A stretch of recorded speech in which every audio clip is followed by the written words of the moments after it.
Good morning everyone. Today we will discuss about comparison between Brayton cycle and Otto cycle। यानी basically हम लोग आज इस video में ब्रेटन साइकिल और ऑटो साइकिल के में कंपैरिजन करेंगे और देखेंगे कि किस तरह का रिजल्ट हमें ब्रेटन साइकिल से आता है और किस तरह का रिजल्ट जो है वो ऑटो साइकिल से आता है और दोनों में बेसिक डिफरेंस क्या है, कौन कहाँ पे ज़्यादा सूटेबल है। तो इससे पहले कि अगर आप हमारे इस चैनल पे न्यू हैं तो हमारे इस चैनल को सब्सक्राइब कर लें और बेल आइकन को प्रेस कर ले ताकि हमारे हर वीडियो की नोटिफिकेशन मिलता रहे। तो चलिए शुरू करते हैं। तो हम कंपैरिजन करने वाले हैं ब्रेटन साइकिल और ऑटो साइकिल में। तो जैसा कि हम जानते हैं कि ब्रेटन साइकिल क्या है, तो एक कांस्टेंट प्रेशर साइकिल है जो basically gas turbine power plant के लिए एक आइडियल साइकिल माना जाता है। जबकि ऑटो साइकिल एक कांस्टेंट वॉल्यूम साइकिल है जो बेसिकली आईसी इंजन, जो इंटरनल कंबशन इंजन होती है, और उसमें भी जो spark ignition engine, SI engine होता है, उसके लिए ये ऑटो साइकिल जो है वो ज़्यादा सूटेबल होता है। लेकिन जब हम इन दोनों के साइकिल का अगर कंपैरिजन करते हैं तो इसकी, जैसे कि हम देख चुके हैं कि इफिशियंसी जो होती है ब्रेटन साइकिल का और ऑटो साइकिल का, अगर कंप्रेशन रेशियो सेम रहता है तो ब्रेटन साइकिल और ऑटो साइकिल का जो इफिशियंसी होती है वो सेम होता है। तो अब है कि कौन कहाँ ज़्यादा सूटेबल है। तो यहाँ हम कंडीशन लेते हैं कि फॉर सेम कंप्रेशन रेशियो, कि ब्रेटन साइकिल में भी हम कंप्रेशन रेशियो सेम लेते हैं और ऑटो साइकिल में ही उतना ही कंप्रेशन रेशियो लेते हैं। तो जैसे कि ये डायग्राम में एक हमारा पीवी डायग्राम है और ये टीएस डायग्राम है।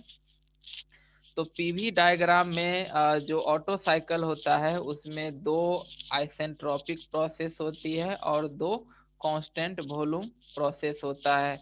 तो यहाँ जो डायग्राम है 1 2 3 5 1, ये डायग्राम जो है 1 2 3 5 1, जिसमें 3 से 2 और 5 से 1 ये दोनों कांस्टेंट वॉल्यूम प्रोसेस है, जबकि 1 से 2 और 3 से 5 आइसेंट्रोपिक प्रोसेस है। तो ये हमारा 1 2 3 5 1 कहलाता है ऑटो साइकिल। फिर जो है जो ब्रेटन साइकिल है इसमें दो कांस्टेंट प्रेशर प्रोसेस होता है और दो आइसेंट्रोपिक प्रोसेस होता है। तो इस डायग्राम में 1 से 2, 2 से 4, 4 से 6 और फिर 6 से 1, यानी 1 2 4 6 1, ये ब्रेटन साइकिल हुआ, जिसमें 2 से 4 जो है ये reversible constant process pressure process है, और जबकि 6 से 1 भी एक रिवर्जिबल कांस्टेंट प्रेशर प्रोसेस है। और 1 से 2 और 4 से 6 दोनों ही आइसेंट्रोपिक प्रोसेस है। तो ये यहाँ पर 1 2 4 6 1 क्या है, एक ब्रेटन साइकिल है। इसी को हम यहाँ पर टीएस डायग्राम में ड्रॉ करते हैं। तो जैसे 1 से 2 जो है यहाँ पर हम कंडीशन लिए हैं कि फॉर सेम कंप्रेशन रेशियो। तो कंप्रेशन रेशियो यहाँ 1 से 2 जो है कंप्रेशन है ना, आइसेंट्रोपिक कंप्रेशन है किसमें, तो ब्रेटन साइकिल में भी और ऑटो साइकिल में भी। तो यहाँ हम दोनों में सेम लेते हैं, तो इसीलिए 1 से 2 जो है ये दोनों साइकिल में क्या होगा, कॉमन होगा, क्योंकि सेम कंप्रेशन रेशियो हम लोग कंडीशन लिए हुए हैं। फिर यहाँ से अगर ऑटो साइकिल है तो ऑटो साइकिल में कांस्टेंट वॉल्यूम हीट एडिशन होती है, जबकि ब्रेटन साइकिल में constant pressure heat addition cycle होता है। तो ये जो 2 से 3 है ये ऑटो साइकिल का है और 2 से 4 जो है ये ब्रेटन साइकिल का है। तो चूंकि स्लोप जो होता है वो कांस्टेंट वॉल्यूम कर्व का टीएस डायग्राम पे ज्यादा होता है कांस्टेंट प्रेशर से, इसीलिए ये 2 से 3 प्रोसेस जो है कांस्टेंट वॉल्यूम है जो ऑटो साइकिल का है, और 2 से 4 जो है कांस्टेंट प्रेशर प्रोसेस है जो कि ब्रेटन साइकिल का है। फिर जो है 3 से 5 यहाँ पर आइसेंट्रोपिक एक्सपेंशन होती है ऑटो साइकिल में, जबकि 4 से 6 आइसेंट्रोपिक एक्सपेंशन होता है ब्रेटन साइकिल में। और फिर 5 से 1 जो है यहाँ constant pressure, sorry constant volume heat rejection जो कि ऑटो साइकिल में होता है, और 6 से 1 जो है कांस्टेंट प्रेशर हीट रिजेक्शन ये ब्रेटन साइकिल में होता है। तो ये हमारा आ गया क्या, डायग्राम हो गया ऑटो साइकिल का और ब्रेटन साइकिल का। तो अब आते हैं यहाँ पर, तो सबसे पहला चीज देखते हैं ये कि the Brayton cycle handles a large range of volume. जैसे कि हम यहाँ डायग्राम से देख रहे हैं, पीवी डायग्राम में हम देख सकते हैं कि ये 6 जो पॉइंट है ये बेसिकली 6 पॉइंट ब्रेटन साइकिल का है ना। 4 से 6 एक्सपेंशन होता है ब्रेटन में। तो यहाँ पर ये वॉल्यूम हम देख रहे हैं जो V6 है, और जो यहाँ ऑटो साइकिल में जो एक्सपेंशन है 3 से 5, तो यहाँ पर हम वॉल्यूम हो जाएगा कौन, V1। तो देख रहे हैं कि V6 जो है ये V1 से क्या है, बड़ा है। तो इसका मतलब ये हो गया कि जो ब्रेटन साइकिल है वो handles a large range of volume. ये इसमें ब्रेटन साइकिल में ये जो ब्रेटन साइकिल है वो लार्ज रेंज ऑफ वॉल्यूम को क्या कर सकता है, हैंडल कर सकता है। And a smaller range of pressure, और प्रेशर का जो रेंज होता है वो स्मॉलर होती है ना। तो यहाँ पर हम देख रहे हैं क्या कि ये 4 हमारा यहाँ तक ही है जो ये प्रेशर की वैल्यू है, जबकि यहाँ P3 यहाँ है। तो प्रेशर रेशियो जो है ये स्मॉल होता है, जबकि वॉल्यूम जो होता है वो लार्ज होता है। इसके बाद टेम्परेचर हम देखें तो ये हाईएस्ट टेम्परेचर यहाँ T3 है, और हाईएस्ट टेम्परेचर ब्रेटन साइकिल में T4 है। तो हाईएस्ट टेम्परेचर भी ब्रेटन साइकिल का जो है वो लोअर होता है किससे, ऑटो साइकिल से। तो इसीलिए यहाँ लिखा हुआ है कि the Brayton cycle handles a large range of volume and a smaller range of pressure and temperature than does the Otto cycle. तो ऑटो साइकिल के तुलना में ब्रेटन साइकिल जो है वो लार्जर रेंज ऑफ वॉल्यूम को हैंडल कर सकता है, जबकि स्मॉल रेंज का प्रेशर और टेम्परेचर होती है। तो पहला कंपैरिजन ये हो गया। दूसरा कंपैरिजन आता है कि जो रेसिप्रोकेटिंग इंजन है, जिसे हम बेसिकली आईसी इंजन में जो हम पढ़ते हैं, स्पार्क इग्निशन इंजन या 4 स्ट्रोक इंजन चाहे 2 स्ट्रोक इंजन, जो रेसिप्रोकेटिंग इंजन है वो कहता है कि can not efficiently handle a large volume flow of low pressure gas. ये रेसिप्रोकेटिंग इंजन बेसिकली सुटेबल नहीं होता है लार्ज वॉल्यूम को हैंडल करने के लिए, है ना। अगर हम रेसिप्रोकेटिंग इंजन में अगर लार्जर वॉल्यूम को अगर हैंडल के लिए हम डिजाइन करेंगे तो इसकी साइज जो हो जाएगी वो बड़ा हो जाएगा। तो जैसे ही अगर साइज बड़ा होता है तो फिर उसमें जो फ्रिक्शन लॉसेज का जो चांसेज है ये भी लार्जर हो जाएगा, क्योंकि अगर सिलेंडर की साइज बड़ा होगा तो उसके अनुसार से पिस्टन, कनेक्टिंग रड, क्रैंक, इन सब का भी जो साइज हो जाएगा वो बड़ा हो जाएगा। तो इससे फ्रिक्शनल लॉसेज की चांसेस जो है वो बढ़ जाती है। तो इसीलिए रेसिप्रोकेटिंग इंजन हमारा लार्ज रेंज का जो वॉल्यूम है उसको हैंडल नहीं कर सकता है, जिसकी वजह से हम रेसिप्रोकेटिंग इंजन में हम ब्रेटन साइकिल का यूज नहीं करते हैं, क्योंकि ब्रेटन साइकिल का जो वॉल्यूम हैंडलिंग का जो रेंज होता है वो लार्जर होता है। इसलिए ऑटो साइकिल ही जो है is more suitable for reciprocating engine due to low volume of gas handling. इसलिए रेसिप्रोकेटिंग इंजन के लिए जनरली ऑटो साइकिल ही ज़्यादा सुटेबल होता है, क्योंकि ऑटो साइकिल में प्रेशर का जो रेंज होता है वो ज़्यादा होता है और वॉल्यूम का जो रेंज होता है वो कम होता है ब्रेटन साइकिल के कंपैरिजन में। अगला कंपैरिजन है कि इन टरबाइन प्लांट, अब हम अगर टरबाइन प्लांट में जाएंगे तो वहां पर कहता है कि Brayton cycle is more suitable than Otto cycle. तो अगर हम कहीं गैस टरबाइन प्लांट पर अगर जाते हैं तो वहां पर अब ब्रेटन साइकिल हमारा ज्यादा सुटेबल है, क्योंकि हम जो अपेक्षा रखते हैं टरबाइन प्लांट से कि वो उसमें ज्यादा से ज्यादा जो वॉल्यूम है, मास फ्लो रेट जो है वो जितनी ज्यादा होगी, है ना, टरबाइन के अंदर उतनी ही ज्यादा एक्सपेंशन होगा और उतना ही ज्यादा हमें टरबाइन वर्क मिलेगा। तो हमें यहाँ बेसिकली जरूरत होता है टरबाइन प्लांट में लार्ज वॉल्यूम ऑफ गैस का, जो कि ब्रेटन साइकिल में हमें मिलता है। तो इसलिए Brayton cycle gas turbine plant के लिए ज़्यादा सुटेबल होता है ऑटो साइकिल के कंपैरिजन में।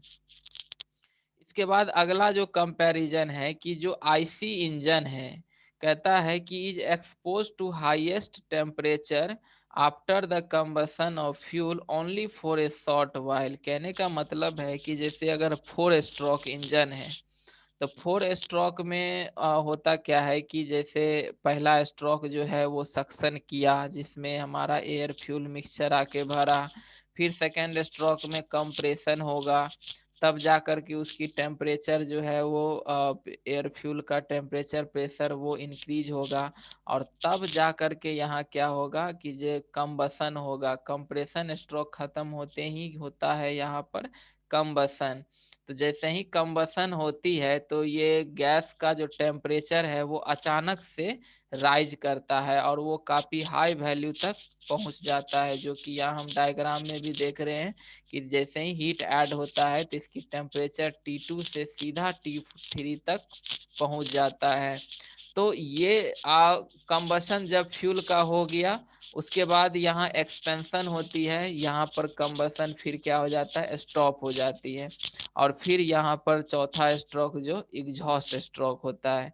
तो कहने का मतलब है कि एक पूरे साइकिल को कंप्लीट होने में सिर्फ एक ही स्ट्रोक है जहां पर इसमें कंबसन फ्यूल का होता है, और इसमें जो उसी समय इसकी टेम्परेचर जो है वो लार्जर रेंज वैल्यू तक वो राइज करता है, जबकि बाकी 3 स्ट्रोक जो है सक्शन, कंप्रेशन और एग्जॉस्ट, उसमें किसी भी प्रकार का कंबसन प्रोसेस नहीं होता है।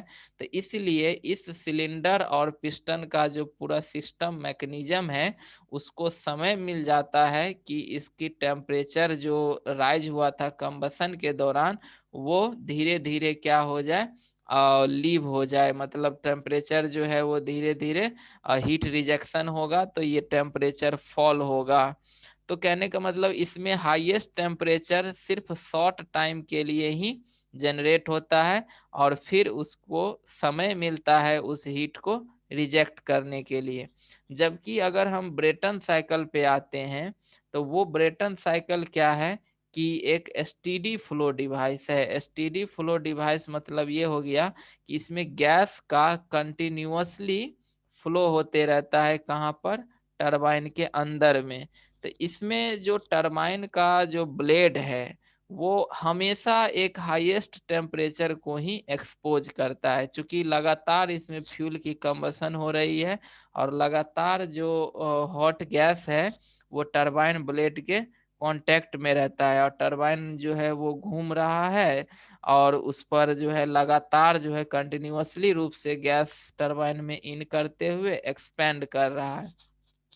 इसीलिए गैस टरबाइन को कहा जाता है एक एसटीडी फ्लो डिवाइस, और it is always expose to highest temperature used, मतलब ये हमेशा जो है हाईएस्ट टेम्परेचर से ही ये कांटेक्ट में रहता है। जबकि ऑटो साइकिल में तो एक ही बार शॉर्ट टाइम के लिए राइज हुआ उसके बाद फिर उसको समय मिलता है कूल होने के लिए, लेकिन गैस टरबाइन में इसको कूल होने के लिए समय नहीं मिलता है, इसमें लगातार हॉट गैस ही टरबाइन में फ्लो करते रहता है, जिस कारण से कहता है कि सो टू प्रोटेक्ट मटेरियल। तो अगर लगातार अगर मतलब हॉट गैस टरबाइन में आते रहेगा तो जो टरबाइन का ब्लेड या अदर मटेरियल्स है वो लगातार हॉट होते रहेगा, वो गर्म हो जाएगा। तो अगर गैस का टेम्परेचर अगर बहुत ज्यादा हो गया तो टरबाइन का ब्लेड और उसके अंदर का जो डिवाइस लगा हुआ है, जो भी मटेरियल है, उसकी भी टेम्परेचर क्या होगा, काफी ज्यादा राइज कर जाएगा। तो मेटल के पिघलने का चांस बढ़ जाता है। तो इसीलिए कहता है कि टू प्रोटेक्ट मटेरियल, कि हमारा जो टरबाइन का ब्लेड है अगर ज्यादा मतलब टेम्परेचर राइज हुआ तो ब्लेड थोड़ा अगर सॉफ्ट होगा तो टेढ़ा भी हो जाएगा। तो इसलिए इन सब चीजों को बचाने के लिए जो मैक्सिमम टेम्परेचर ऑफ गैस जो यूज होता है, जो टरबाइन में इन करता है, can not be as high as in IC engine. वो आईसी इंजन की तरह वो बहुत ज्यादा वैल्यू नहीं होता है, ऑलमोस्ट इसको लिमिट कर दिया जाता है और लगभग ये 800-900 डिग्री सी तक ही टेम्परेचर को रखा जाता है। जबकि आईसी इंजन में तो 2-2 हजार 3-3 हजार डिग्री सी चला जाता है। अगर उतना डिग्री सी टेम्परेचर का गैस लगातार टरबाइन से फ्लो होगा तो टरबाइन के मटेरियल का भी टेम्परेचर 2000 डिग्री सी तक अगर पहुंच गया तो फिर वो मेटल को पिघला देगा, या फिर वो अगर सॉफ्ट हुआ तो ब्लेड सब जो है बेंड कर जाएगा। तो फिर जो टरबाइन है वो हमारा प्रॉपरली वर्क नहीं करेगा। इसलिए इसकी मैक्सिमम टेम्परेचर जो होती है गैस टरबाइन का वो लिमिटेड होता है, और उससे हमारा मटेरियल जो होती है टरबाइन ब्लेड का वो प्रोटेक्टेड रहता है। तो ये एक डिफरेंस हो गया कि ऑटो साइकिल में हाईएस्ट टेम्परेचर एक शॉर्ट टाइम के लिए काफी ज्यादा होता है, जबकि जो गैस टरबाइन है उसमें हमारा हाईएस्ट टेम्परेचर को लिमिटेड किया जाता है। इसलिए ब्रेटन साइकिल जो है वो ब्रेटन साइकिल में हम देख भी रहे हैं कि T4 जो है ये मैक्सिमम टेम्परेचर इससे कम है। तो ब्रेटन साइकिल ज्यादा सुटेबल होता है गैस टरबाइन प्लांट के लिए। अगला कंपैरिजन है कि in the STD flow machinery it is more difficult to carry out heat transfer at constant volume than at constant pressure.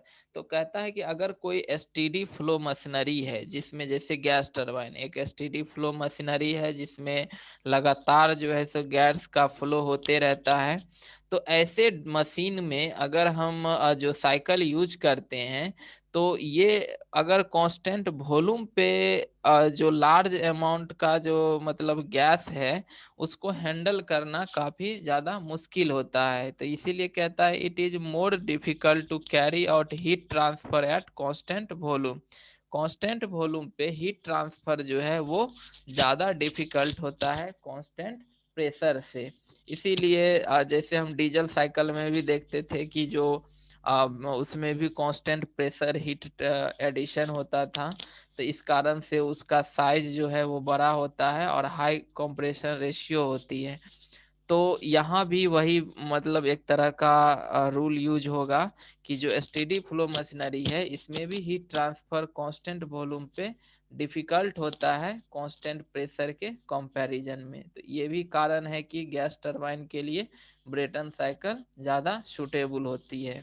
इसके बाद जो है लास्ट कंपैरिजन की more over A gas turbine can handle a large volume flow of gas quite efficiently, so Brayton cycle is the basic air standard cycle for all modern gas turbine plant। जैसे कि हम बता भी दिए कि gas turbine जो है वो लार्ज वॉल्यूम ऑफ गैस को हैंडल कर सकता है और वो भी इफिशियंटली हैंड कर सकता है। चूंकि ये स्टेडी फ्लो मशीनरी है इसलिए ब्रेटन साइकिल जो है को बेसिक एयर स्टैंडर्ड साइकिल कहा जाता है for all modern gas turbine plant के लिए।